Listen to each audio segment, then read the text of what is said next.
Muy buenos días, bienvenidos a Directo América de France 24. Yo soy Elena Lozano y todo lo que verá a continuación es noticia. Iniciamos. La República Democrática del Congo y el grupo rebelde Movimiento 23 de Marzo M23 firman un acuerdo marco para un futuro pacto de paz que permita poner fin al conflicto en el este del país. El texto fue firmado en la capital de Qatar, Doha, sede de las negociaciones desde abril. El presidente de Estados Unidos, Donald Trump, aseguró que ya se decidió sobre lo que hará respecto a Venezuela. Sin embargo, se negó a compartir a qué se refiere al ser cuestionado sobre las acciones militares en el Caribe. El líder venezolano Nicolás Maduro pidió nuevamente evitar una guerra. El enojo de Donald Trump con la BBC no terminó con las disculpas del medio y las renuncias del director general y la directora de noticias. El presidente estadounidense amenaza con demandar a la emisora pública británica hasta por $5.000 millones por la edición de un documental sobre la toma del Capitolio.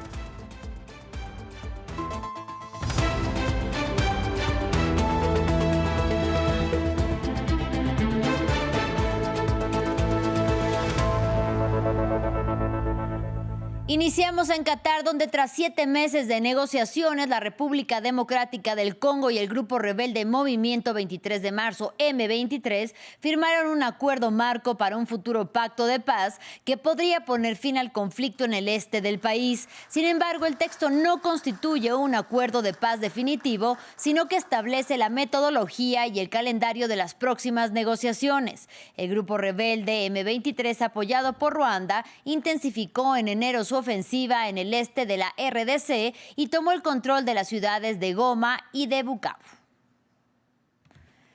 Vamos a Estados Unidos. Ya me decidí, pero no puedo decirles qué será. Esas fueron las palabras del presidente Donald Trump al ser cuestionado sobre Venezuela y sus intenciones tras el anuncio de Estados Unidos sobre la activación de la operación denominada Lanza del Sur, con la que el gobierno de Donald Trump buscaría supuestamente controlar actividades narcoterroristas en Sudamérica.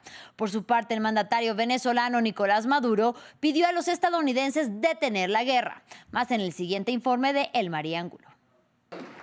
Nicolás Maduro volvió a referirse al aumento de las tensiones en el Caribe.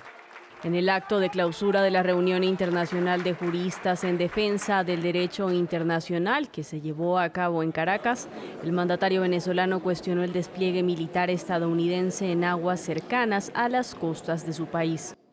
¿Queremos otra Gaza ahora en Sudamérica? ¿Qué dice el pueblo de Estados Unidos? ¿Quieren una nueva Afganistán? ¿Quieren de nuevo Vietnam? ¿Quieren Libia otra vez? O lo que es peor, ¿quieren una nueva Gaza en Sudamérica? Déjenme decirle que no y que no. Y que aquí triunfará la paz, el derecho internacional. Las declaraciones del líder chavista se dieron tras el anuncio hecho el jueves 13 de noviembre por parte del secretario de Defensa estadounidense Pete Hegseth sobre la activación de la llamada Operación Lanza del Sur, una iniciativa militar con la que Washington buscaría combatir al narcoterrorismo en el sur de Latinoamérica a través de operativos que combinan el uso de sistemas robóticos con el desplazamiento de buques guardacostas y la llegada del portaaviones Gerald Ford, el más poderoso del mundo. En una demostración de poderío militar sin precedentes por parte del gobierno del presidente estadounidense Donald Trump, la operación Lanza del Sur ya había sido puesta sobre la mesa desde el 28 de enero, cuando la cuarta flota de la Armada de Estados Unidos indicó que aumentaría la vigilancia en las zonas marítimas de importancia económica y estratégica en el funcionamiento de cárteles de droga en el Mar Caribe.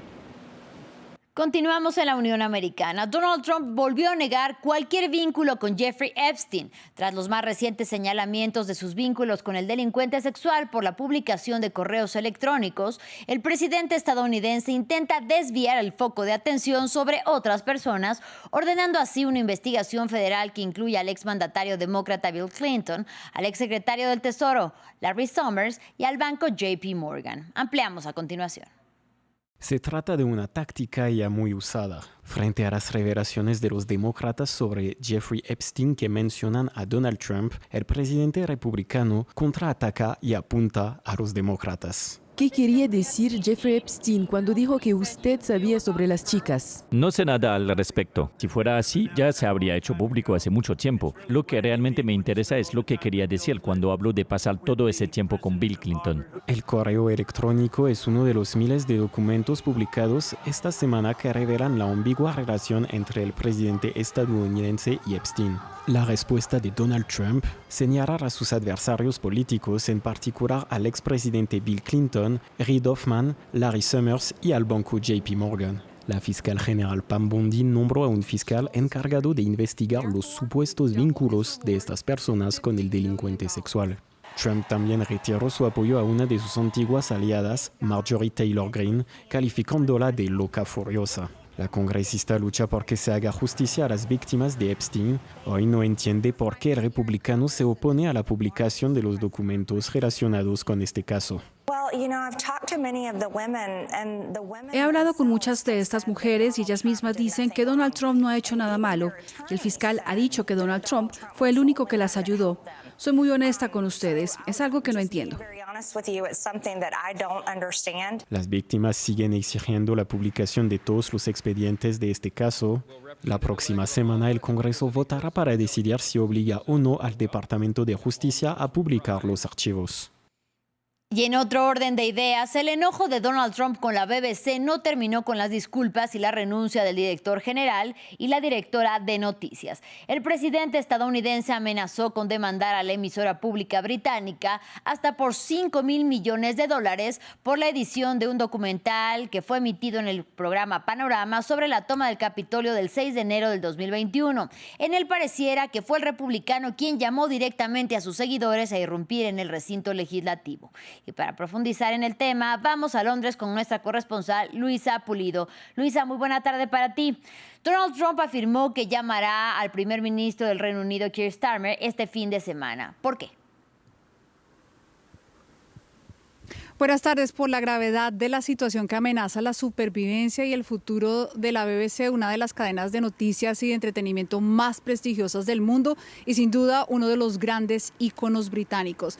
El primer ministro Keir Starmer tendrá una conversación telefónica con el presidente Trump porque Keir Starmer se abre esa posibilidad de que pueda mediar, tratar de disuadir al presidente Trump de avanzar en esas acciones legales contra la cadena pública de televisión y radio británica.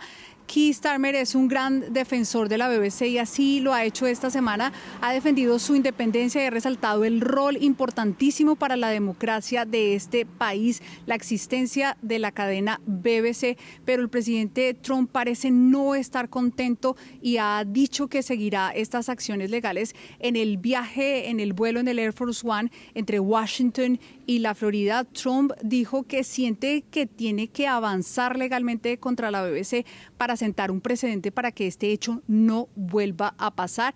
Y sí, sería gravísimo porque esta demanda sería entre $1.000 millones y $5,000 millones.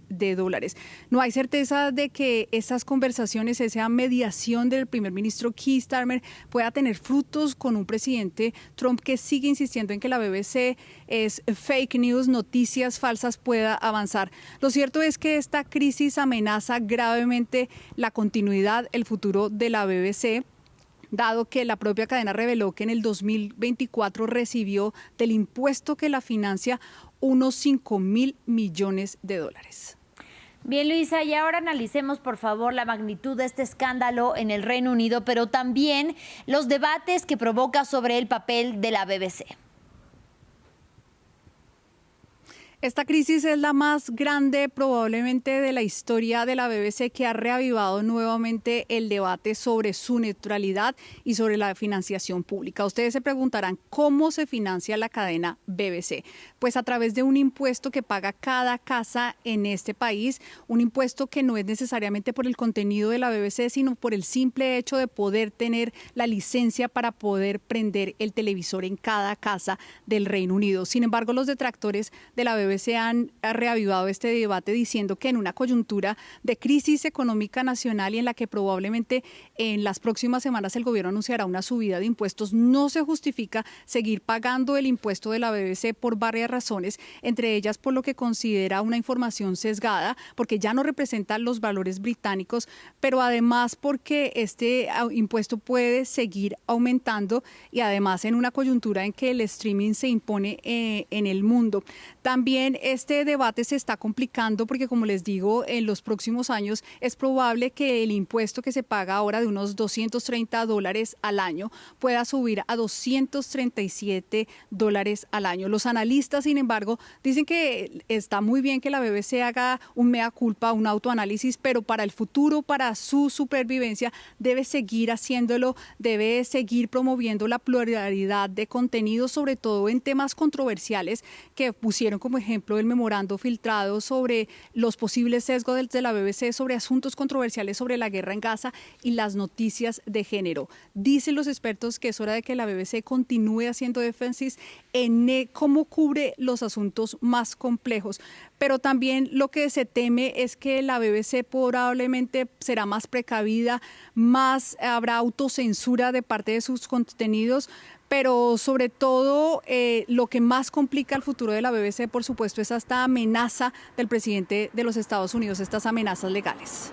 Muchas gracias por la información desde Londres a Luisa Pulido. Y ahora hablamos de la guerra comercial desatada por la administración de Donald Trump. El presidente de Estados Unidos da nuevamente marcha atrás sobre sus aranceles. El viernes firmó una orden ejecutiva que reduce retroactivamente los aranceles sobre la importación de productos agrícolas, como por ejemplo la carne de res, los tomates, el café y los bananos. El republicano ha defendido su política arancelaria como un impulso a la economía, pero los consumidores sufren el alto costo de la vida y los economistas registran un alza de los precios desde enero. Con los precios de los alimentos en alza en Estados Unidos, el presidente Donald Trump está bajo presión para responder a las preocupaciones sobre el costo de vida. El viernes firmó una orden ejecutiva que elimina aranceles recíprocos a más de 200 productos, incluidos la carne de res, el café, las frutas tropicales y otras materias primas. Señor presidente, usted ha dicho que los aranceles no aumentan los precios para los consumidores, pero ahora los está reduciendo. No dije que no lo hacen, dije que pueden hacerlo en algunos casos, pero en gran medida los ha asumido el país.